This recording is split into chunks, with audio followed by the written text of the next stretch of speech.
Hey everybody, it's your girl Brittany Kiss, and I'm coming to you today with a quick video. You know, I'm always filming in the car because I try to do these videos during just little minutes of downtime that I have. So I'm picking up my husband now from work, and I have like probably 5-10 minutes till he comes out. So let's dive right into it. This video is going to be titled something like you can't stand nursing, you chose the wrong career, what now? Something like that.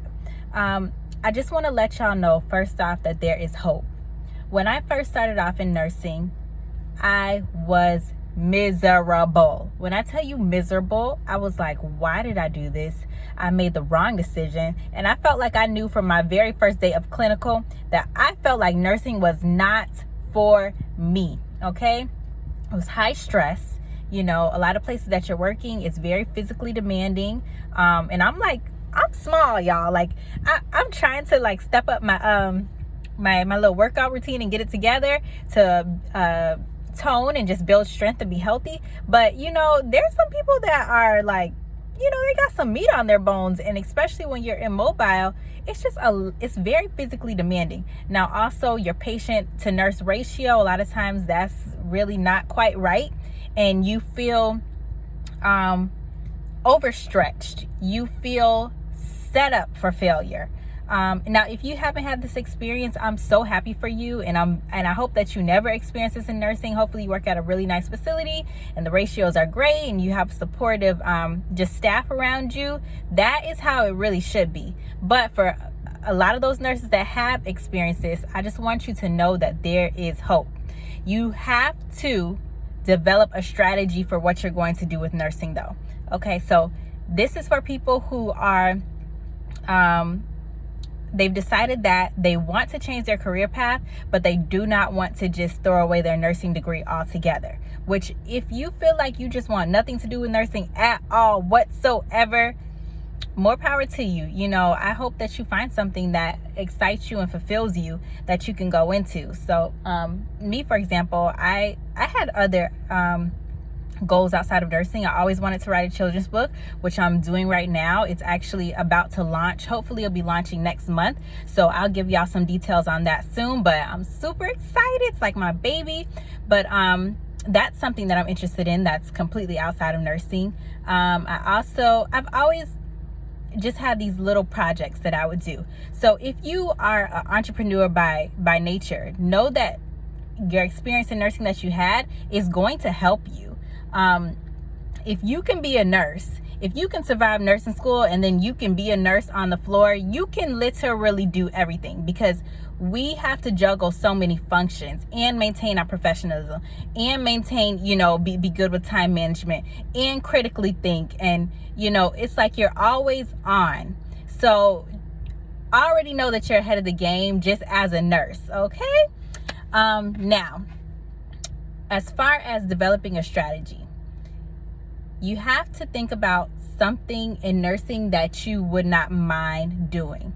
Now, when I first started, I had absolutely no idea what area I wanted to go into. I ended up settling in labor and delivery and just, you know, women's health. But I didn't know that's what I wanted to do in the beginning. It took me being in a position that I could not stand on a progressive care unit to help me to branch out. So I started on a progressive care unit, and then I was trying to figure out a way to get out of that. And I discovered that my hospital had a float team. So look into float teams and pool positions, PRN positions. You can make a lot more money doing those things. So after I had been on the floor for the year, I had been working as a PCU nurse. I switched to my hospital's I switched to my hospital's float team, where I would float to different non-critical care units. And it gave me a $10 extra differential. So I was making $10 extra an hour. Like, can you say ching, ching, ching, ching, ching, ching? Like, that was the most money I had ever made in my life. And I had quickly, in a short amount of time, just from making that one little tweak or one little decision to go into that, I was making more than nurses that had been nursing for way longer than me. So you just have to keep your options open and look around for opportunities, because I saw one of the float nurses that would come to our unit sometimes, and I just started to ask him like, hey, how did you do this? And he was like, well, the hospital has need. And then he told me who to go talk to, and I talked to that person, and boom, bam. So just keep your eyes open and look out for opportunities. And when you see something that looks enticing, go ahead and inquire about it. You never know, what you'll find out. And, you want to try to maintain relationships. You don't know where people are going to end up. You can have somebody, one day they're a brand new nurse.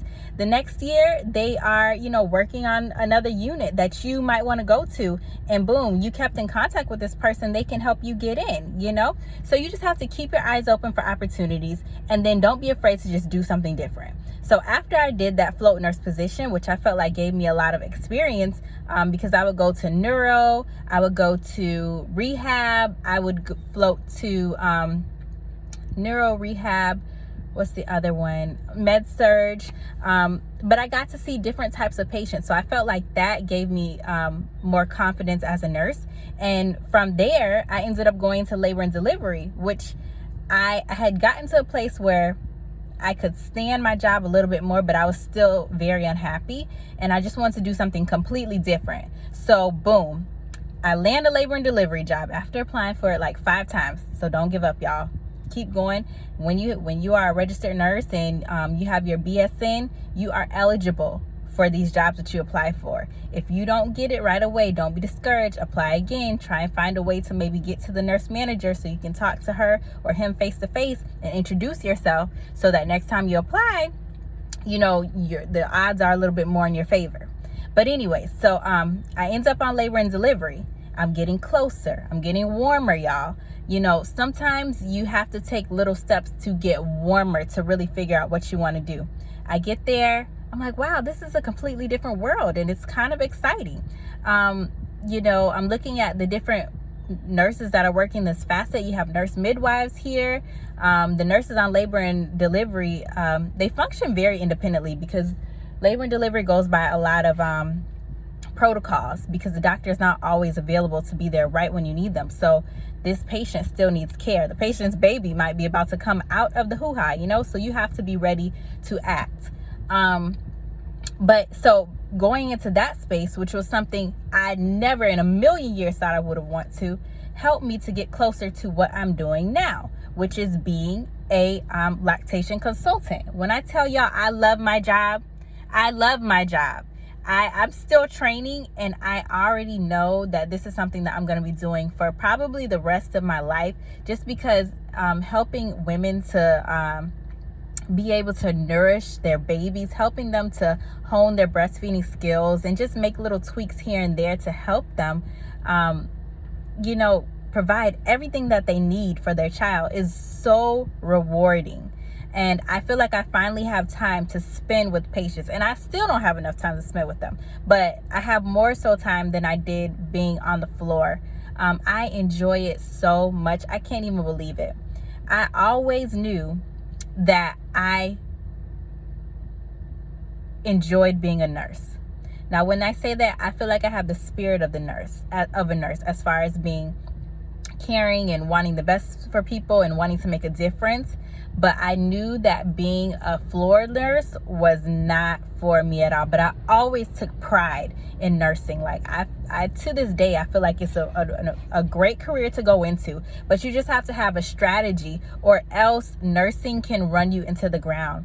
Especially because at the end of the day, it's a business. So they look at you. These large corporations look at you as a as a number, pretty much, and you're very easily replaceable, which is another reason why I suggest that most nurses have some type of exit strategy, or some type of plan to develop a supplemental income that can see them through unexpected experiences. For example, I hurt my back at work one time, and I was out of work for almost a whole month. So that was really a big eye-opener to me, that made me think like, okay, I have to have something else to fall back on. And I started thinking, what can I do? And I came across, I got a chance to witness somebody that was a IBLC. IBCLC, which stands for International Board Certified Lactation Consultant, I got to see one of them with their interactions with the patient, and I knew that that was what I wanted to do. So I just want to encourage y'all, do not fret. Just take some time and think about your strategy. What can be your next move to lead you to get closer to something that you will actually enjoy or not mind doing, so that work is not stressful to you, because over time stress kills. All right, and ain't nobody got time for that. You want to be enjoying your life and have peace. So till next time, I hope y'all have an amazing rest of your day. If you have questions, comments, concerns, go ahead and leave me a message down in the box below. Let me know what y'all want to hear about, what topic y'all want me to discuss. And you can follow me on IG. My social media is Brittany, I think it's Brittany_Kiss, K.I.S.S. And like this video, subscribe if you want to hear more. All right, y'all. Till next time, be blessed.